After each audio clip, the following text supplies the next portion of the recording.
জুবিনদাৰ গান অপমান কৰি তেখেতে ছচিয়েল মিডিয়াত লাইভ আহি আমাৰ অসমবাসী ৰাইজক ক্ষমা খুজিছে। আমাৰ অসমৰ মানুহে ক্ষমা কৰি দিব, কাৰণ আমাৰ অসমৰ মানুহবিলাক বহুত সহজ সৰল আৰু বহুত মৰমীয়া। কিন্তু এটা কথা ভাবি চাব, আমাৰ অসমৰ ছিংগাৰ এজন গৈ তেওঁলোকৰ জেগাত যদি তেনেকুৱা এটা ভুল কৰিলে হয়, ষ্টেজত আঁঠু কঢ়াই দিলে হয়। এতিয়া মোৰ বহুত গালি দিব মন গৈছে, কিন্তু মই গালি নিদিওঁ। কিন্তু নেক্সট টাইম গালি দিম, লাগিলে আমাৰ অসমৰে হওক বা অসমৰ বাহিৰে হওক, কাৰণ জুবিন দা অপমান হোৱাটো মই নিবিচাৰো। এতিয়া মায়াবিনী মাথো এটা গান নহয়, মায়াবিনী গান প্ৰাৰ্থনাত স্থান পাইছে। তেনে এটা গান ষ্টেজত ফইনাৰ চিষ্টেমত গাই অপমান কৰা হৈছে।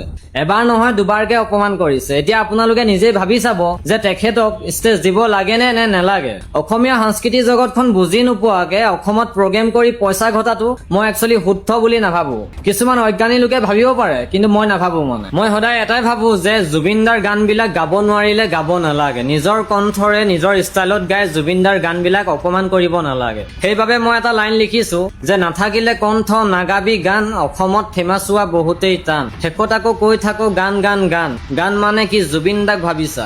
জুবিনদাৰ গান অপমান কৰি তেখেতে ছচিয়েল মিডিয়াত লাইভ আহি আমাৰ অসমবাসী ৰাইজক ক্ষমা খুজিছে। আমাৰ অসমৰ মানুহে ক্ষমা কৰি দিব, কাৰণ আমাৰ অসমৰ মানুহবিলাক বহুত সহজ সৰল আৰু বহুত মৰমীয়া। কিন্তু এটা কথা ভাবি চাব, আমাৰ অসমৰ ছিংগাৰ এজন গৈ তেওঁলোকৰ জেগাত যদি তেনেকুৱা এটা ভুল কৰিলে হয়, ষ্টেজত আঁঠু কঢ়াই দিলে হয়। এতিয়া মোৰ বহুত গালি দিব মন গৈছে, কিন্তু মই গালি নিদিওঁ। কিন্তু নেক্সট টাইম গালি দিম, লাগিলে আমাৰ অসমৰে হওক বা অসমৰ বাহিৰে হওক, কাৰণ জুবিন দা অপমান হোৱাটো মই নিবিচাৰো। জুবিন দাক মই ইয়াৰ পৰা নহয় ইয়াৰ পৰা ভাল পাওঁ। জয় জুবিন দা, জয় অসম। ভিডিঅ'টো শ্বেয়াৰ কৰি দিবা।